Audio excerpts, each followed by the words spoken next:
To keep all my creative thoughts. Yeah. All right. Okay. No. Yeah. You don't know Yeah. anything we just said. Okay. Go.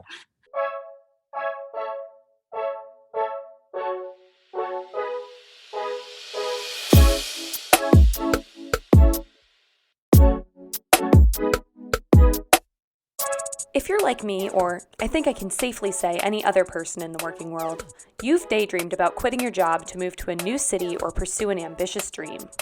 Sam Cooper was brave enough to do just that when he quit his job as a lawyer, moved from Philadelphia to LA, and pursued a new career entirely. The result? A band titled Mount Joy and a hit single that received over 1 million downloads within its first month of release. With what's been called a fast and furious 21st century success story, Mount Joy has since exploded in popularity. The band released its first self-titled debut album in 2018, followed by a second album titled Rearrange Us, released this year. Between touring, interviewing, and promoting, all while producing new music, Mount Joy's swift takeoff has been incredible to watch, with their monthly listener count now totaling over 2 million on Spotify. On this week's episode, I had the honor of speaking with Sam about his major career transition, building a brand for a band, plus we chat about Sam's Spotify Wrapped playlist. I'm Victoria Principato, and this is Yuptown.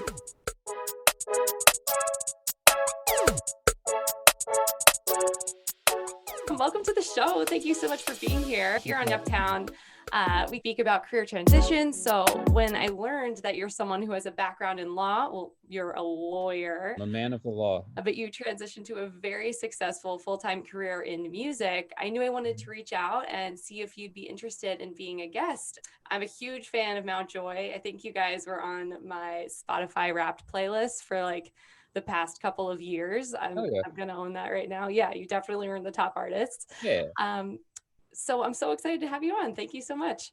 Thanks so much for having me. This is very cool. Yeah, I'm very excited. Yeah. I'm hoping that maybe we could just start. You could give yourself a little introduction and maybe share a little bit about your background. Yeah. So my name's Sam. Hi, Sam. I'm a Libra. No. I play guitar in the band Mount Joy. We've been a band since uh 2016, I guess. Kind of started playing shows in early 2017, and then it kind of just took off from there. But yeah, I'm from Philadelphia. I kind of have an odd way of getting to music, but yeah, I went to NYU for undergrad. From Philly, went to NYU for undergrad, and then I went to Temple Law in Philadelphia to become a lawyer. I went all the way through, and I graduated the law school. Then I got my JD. I passed the bar, and I was a practicing attorney in Philadelphia, not for very long, for about uh, uh, 6 months. I had this weird, um, I don't know, I still can't describe it, but it was just this urge to go to LA. Um, and I wanted to be in entertainment. I couldn't figure out what I was really wanted, but I had been playing guitar my entire life. Oh, And so wow. looking back on it, and we can dive more into this if you want, but I think there was some weird psychological thing that was just pulling me towards, like pulling me um away from doing anything but music, and just kind of me push it's kind of pushing me towards like the entertainment industry as a whole. Yeah. So Um when you were in law school, were you thinking, okay, when I practice law, it's going to look like this? And when you got there, it didn't look the way you thought it would? I don't know. I enjoyed law school. I loved law school in a weirdly messed up way. Um, I loved it. It You was don't like hear that often at all. no, it was like this really. I mean, yeah, it was like it was just like this abusive game of having, because it's so competitive with other students, because you get ranked, and it's this crazy thing in class. You'll be sitting there randomly, and it'll be like, Mr. Cooper, tell us about Paul's graph, and it's like, there's like 70 people watching you. It was just this like weirdly exciting thing, which I think is, maybe some people wouldn't think that, and I'm sure some of my classmates wouldn't either. But it was an exciting thing, and then to actually practice law. I don't know. I was doing personal injury, and it just wasn't this fulfilling thing that I was hoping it would be. Um, and I just wanted to get out and try something else, at least for a little while. And I did that. Yeah, in a big way. Did you Yeah. know that music would be the thing that you tried out, or were you going to No, LA? You were just pulled no, there? not at all. So Wow. the story gets weirder, and a little bit more convoluted, but I'll try to keep it in line. Um, I moved to LA, and I started working at a talent agency, Oh. um, working for an agent who represented movie stars, and I was the assistant. It's like Oh. you ever see Entourage? Yeah. So, you know Lloyd, Ari's assistant? Yeah.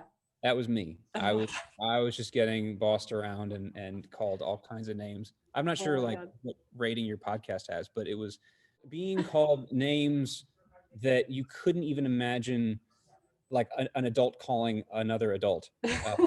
Like it was awful.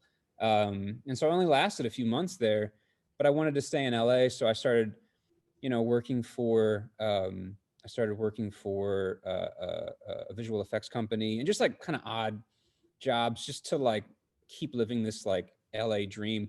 All the while, Matt was there, our the singer of Mount Joy. He and I went to high school together, and I didn't really know anybody in LA. And he had gone there, kind of following his girlfriend from undergrad, and so he didn't really know anybody in LA. So after work and stuff, we would just constantly be playing music. Oh, that's awesome. And then that's kind of where you got your start with Astrovan, right? Yeah, so yeah, exactly. It was pretty much right there in that story. Was like at some point, we were playing music, and we had played music in high school together, and in college and stuff too. And then we were in LA, and we were like, man, some of these songs are good. Like we should like do something here. Um, and so we went on Craigslist, and we found um, our bassist, Michael Burns. And so I remember we went to a rehearsal with him. I'm not really sure what we were doing, but he was like, these are cool songs. Like, we can record these at my house. Um, and his roommate, Caleb Nelson, um, ended up being the producer of Astrovan, Sheep, and Cardinal, the first three songs that we released. Yeah. And we recorded that in Michael's living room with Caleb. Kind of fast forward a little bit, there was this situation where I was seeing this girl in Philly, and she was like, why aren't you, you should move back to Philly. And I was like, Living the LA dream. You don't want to move back to yeah, I Philly. was, That's I was tough. just like, and she's like, but you're a lawyer. Like, what are you doing out there? Why aren't you like, you like went to school for 3 years, and you passed the bar. You're a lawyer. Yeah. What the hell are you doing? And it was a really good question. Um, Yeah, and that's actually perfect because that was my next question. I feel yeah. like a challenge of, moving into a drastically different field from your background and what you studied, is Mhm. kind of getting people to adopt a new perception of you. And maybe you didn't face this because you played guitar for so long, Yeah. but I am wondering, did you run into a lot of people challenging your kind of choice to pursue music? And, what's more, did you care? Um, Not as many people as you think. I think, because people are always like, what do your parents like? What do your parents think about this? Especially early on. It's like, you're a lawyer. What are you doing? Um, but no, they're really supportive. I think everybody got it. Hmm. Um, and I think I believed in the music so much that I kind of gave up. Um, well, really quick, by the way, like it ended up that this girl, the end of that story, not the end, but the next part of the story is that I ended up moving back to Philly. And so I was back, and we have recorded these songs. So they were in the world, but we hadn't put them out yet. This was like summer of 2016. And then Hmm. I think in September of 2016, we put out Astrovan. So this was like probably a month after I moved back. We put out Astrovan. It got 1 million plays in the first month on Spotify. Um, Unheard of. That's yeah, unheard it of. was insane. And I remember like I was a lawyer again. I was sitting in my freaking office just being like, "Oh my God," like watching the numbers on Spotify go up, being like, "Oh shit, like Yeah. what do I do?"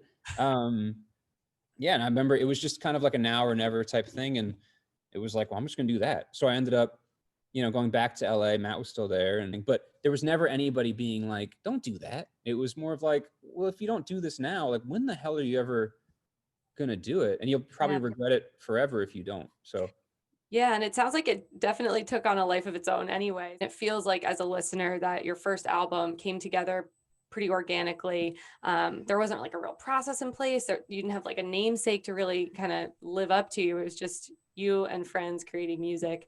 And I think that's what so many fans really, appreciate about your first album is its authenticity. Did you find that you had a similar experience when you created your second album, Rearrange Us, or was it different the second time around? Um, it was definitely different. I think for the first album, you have songs that you don't really think anyone's going to listen to except for like your girlfriend and your parents and like some buddies. Um, and so there's no real anticipation of like, what's this song going to sound like when we play it in front of 1,500 people in Baltimore or something? There's never like this thought of like, well, how are we going to do this live? It's just like, here's Astrovan. Your first album, like, I remember Silver Lining was a song that Matt wrote, um, and he sent it to me in an email when I was still in college, like 5 years before we recorded it, 5 or 6 years. And I remember I found the email and it was like, hey, like, let me know what you think. And it was just this him with a guitar playing Silver Lining. And so when you make that first album, you can I guess you could do that for your second album too, but you can kind of go back in the Rolodex of songs that you've been working on for the last your entire life Right. and pick the best 10 or 12, whatever it ends up being. Um, and so you have that to your advantage with the first album. The second album is tricky because now you're in this machine. You're touring, um, you're doing promo. You're constantly on the move. Um, you're in a van unless you're like blowing up. You're in a van. We were in a van, and so that's like, when the hell are you going to write another 10 to 12 songs? Hmm. Um, and luckily, we were able to kind of come together. And some of the songs we would write on breaks and stuff, bring them together, and then road test them so you can play them in front of audiences before you record them to be like, oh, that part's kind of weird, that didn't work, or this part's really cool, maybe we should do more of that. But yeah, it's definitely a different process. What are you most excited about in the second album? I don't want to ask the cliche question of like, what's your favorite song? But I Right. kind of have to know what you're most proud of. I think the way that we made the first album was at our friend John Gilbert's in Pasadena, and it was a lot of Matt and I and John kind of sitting and figuring things out. Whereas by the time we got to recording the second album, um, it was we were way more cohesive as a unit. Like, Jackie was barely in the band when we first recorded Mm. um, the first album. Like, she just wasn't there yet. Um, and then she obviously she played on some of the songs on the first album for sure. But like, my point being, by the time we got to the second album 2 years later, like, I played with Jackie for, at that point, hundreds of hours. So I know her tendencies. Or she's the pianist, right? Yeah, yeah, yeah. She Yeah, she and plays, she yeah. No, she so worked. She's insane. But my point is, like, when you play with someone for however many hours, I mean, I'm not sure it was like Gladwell's 10,000 hours, although maybe it is. I don't know. We played so many freaking shows over the course of 2 years, like a few hundred shows, not to mention like rehearsals and everything else, writing sessions and things. When you play with someone that much, by the time you get into the studio with them for the second record, um, I feel like it all, at least musically, flows way smoother because you know exactly how to play with that person. Um, so I think that was a huge part of the second record. Um, like a song like "Let Loose." Um, like, I'm not sure that song, if we tried it on the first record, not that it existed, but if we tried a song like that on the first record, I'm not sure it would have worked out. In the way that song, I think, worked out with, Tucker Martine was our producer for the second record, and just the way that he produced, the way that we played. I think I'm not sure that would have worked out on the first record, but um, yeah, I think there's different aspects to it where it's like, you do want that authenticity of like an Astrovan, of like just recording it in a living room. I think there's something really nice to that for sure, and like, that has character to a song. But then I think there's also something great to a song like Witness or Let Loose or Bug Eyes, or something that is more epic, that I'm not sure you can Mhm. get in someone's living room. Yeah, definitely. And I don't know, I think the first time I listened to it, obviously you kind of take each song as it comes, and then at the end you can kind of look at it as a whole piece. And I didn't notice this until recently, but Witness Us Become Strangers. Whoa. Definitely ignorant on my part, but I had never really considered how incredibly entrepreneurial a venture it is to build a band. What was it like to build a brand for Mountjoy, and how have you been reinforcing that brand? Yeah, I think it's hard. I mean, it's tricky to stand out in any way in today's society. I think like Mhm. especially with like album cycles, right? It's like every 18 months or 2 years or whatever it is. Right. Um, it's just so antiquated. Um, but I think and we're always trying to continue to build the brand. But I think it starts with we have a great manager, Jack Gallagher, um, and we've kind of built a team around us of people that we trust, um, who have kind of helped reinforce the whole thing. I think a huge part of it early on was to get we wanted art, like we wanted something for people to look at. I always and I know Matt's the same way. It's just it's weird to look at a band photo sometimes. It's just like I don't know. It's just Like, who's weird. that dude? Yeah, and they're always doing something weird. They're like standing in a field looking at the sun. It's like that's not what you do when you play music. What are you doing? So I think what we wanted was something different and something um, a little bit more abstract than like someone standing in the field. So we got Are my you friend calling Steve. out Taylor Swift right now? No, actually, I wasn't thinking that at all. She, I by the think way, you no, just she can do whatever the hell she wants. She's incredible. But no, for an up and coming band, I think you have to Mhm. stand out a little bit. I think Taylor Swift at this point could like she could like have a picture of a penguin and people would be like, Yeah. oh my god, it's We amazing, got so whatever. in. Yeah, and it would be probably awesome. Anyways, but no, so we got my friend Steve Gerard, who I went to NYU with. He does all of our album art and Okay. just music art in general. So he did our first record cover, and it's just this like trippy, cartoony monster party kind of a thing. Like, what guidelines did you give him when you said, "Hey, can you make our cover art?" None. He had so the original story with him is that we were putting out Astrovan as a single and we needed something, and he'd carried around a journal Hmm. everywhere he went. I actually studied abroad with him in West Africa, and he always had this little journal, and he would just kind of have these insane drawings, like unbelievable drawings. Um, and so we used this buffalo that he drew in a journal. Um, he colored it in a really cool way, and that was just like Astrovan. Um, and then I think he did the art out for Silver Lining. He did the art for Sheep. Everything. A really cool piece of art that he thought would be interesting for an album cover, and we were like, yeah, let's do that. Um, and then the way that the second album cover came together, that was more thought out, but that was also Steve of just like having characters um, uh, in the Mountjoy orbit, um, kind of spruced in here and there within the cover. Um, and yeah, he's amazing. But that was a big part of the brand, was to kind of try and be this abstract thing, um, rather than just some dudes looking at the sun, I guess. Well, I think all the fans appreciate it. So, why Mount Joy? I know you grew up in Pennsylvania. That's where you and Matt are from. Is there any significance to that mountain? So Mount Joy. So there's a Mount Joy. It's kind of confusing. There's a Mount Joy, Yeah. Pennsylvania, but there's a Mount Joy within Valley Forge National Park, which is like just in the suburbs of Philadelphia, and that's where we grew up. Right. Uh, and I lived right next to Mount Joy, and Matt lived kind of on the other side of Mount Joy. Mhm.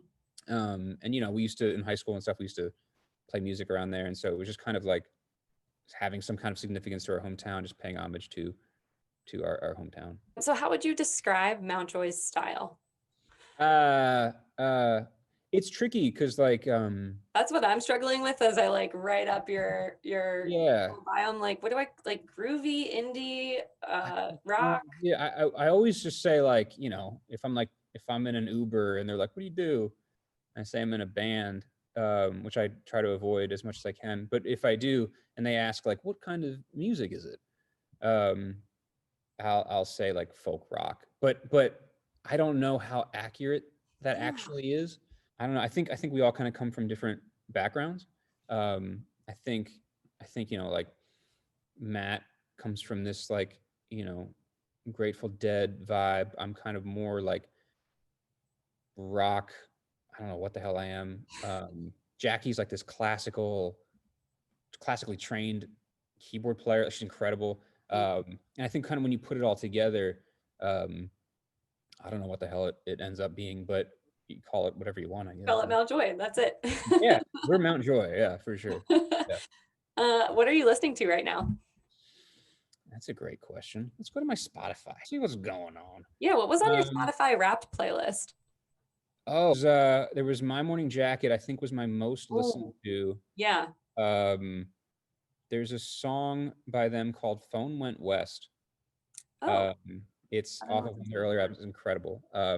It's like a 7-minute song, and I used to, at the beginning of quarantine, I would go to the grocery store, and I was so freaked out that I would put in I put on my headphones, and I would just listen to that song and just run around the grocery store and see if I could like get out of there in 7 minutes. Yeah. So now I have like weird. I don't know. I have like a weird. Do you like a trigger? It's like, Yeah, I'm like, I'm at the grocery store. No, that's COVID. But no, I'm just looking right now. Like Alabama Shakes, Sound and Color album's incredible. love Um, Alabama Shakes. there was some Grateful Dead on there. Hmm. So it's Um, not all Matt just being the Grateful Dead guy. no, well, Matt was the kind of I've always kind of listened to the Grateful Dead, just like they've always been like kind of over here. Um, but early in the quarantine, I was like freaking out. Like we were on tour with the Lumineers, and Definitely, I saw your guys' show. so all right, so on that tour we ended up in Milwaukee. Hmm. Um, and that night we got off the stage, and they were like, Tom Hanks has COVID, and the NBA's canceled, and the tour's over, and we were just like, oh shit. So I flew back to Philly like that next morning, um, and I was like, what the hell am I gonna do with my life? This is crazy. And so I started really diving into Jerry Garcia because Mm. I was like, I'm gonna figure out, I'm gonna do something here. I'm gonna like be productive and like try to become a better guitarist or something. Um, and so I just started really diving into Jerry, and yeah, so I ended up probably like 20 years too late or something, but I ended up just getting very much into the Dead Mm. um, during this break, and it showed in my Spotify Wrapped thing. Hmm. Yeah. That's awesome. So is there anything that fans can be excited for in the next year or so? Around, Yeah. yeah. Well, we're working on new music now, so we're Hmm. kind of trying to put together album 3. We've kind of really just started to flesh out some new ideas and things. Uh, Without crying too much. Yeah, I'm just wondering. yeah, let me sing you now. And then yeah, so we're gonna be doing that for the next few months because what else is there to do? Um, hopefully the vaccine stuff starts rolling out here pretty Hmm. quick to people who aren't frontline workers and things. I mean, obviously give them all the vaccine that they need right now.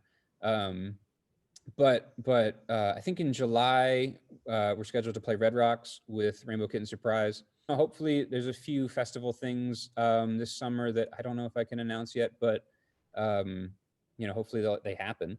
And then this fall, I guess this fall, Jesus, like 10 months from now, we're trying to put together right now a pretty decent sized tour. That's Um, so exciting. Yeah, to pick up where you left off. Exactly. Yeah, it's going to be weird, but it's going to be amazing. I think I'm just excited. It's like every band is going to have a reunion tour, Hmm. um, and yeah, we did some drive-in shows a couple months ago. What was Um, that like? it was interesting. It was a little weird at first because you're playing to like a bunch of like Honda Civics and like a Ford Taurus and stuff. Um, but no, I think people enjoy it. Like people loved it. People were like outside sitting on their hoods and um, just a tailgate really. And once you get past the weirdness of it, you can start having fun. It's That's it's a fun awesome. thing. But yeah, so hopefully next year, uh, next fall, I guess we'll be able to put together some real life in person in venue shows, and it's gonna be great. I can't Yeah, wait. we can hope so. Are you using this time to kind of create, or are you finding yourself needing a rest? I've been creating uh, every single day. Matt comes here to this barn we have in Pennsylvania. Um, every day we sit and write. We have Zoom Skype sessions with the band. everybody's in on this, and we're just trying to, make the best possible use of this time that we can. Mhm. And hopefully, I don't know, who knows, but we're putting together some really exciting things, and hopefully we'll have an album, sooner than later. Last words, last thoughts for Yuptown listeners. So wear a mask. Don't be an idiot. Go get the vaccine when you can. Come to a Mount Joy show. And if you hate it, don't tell me.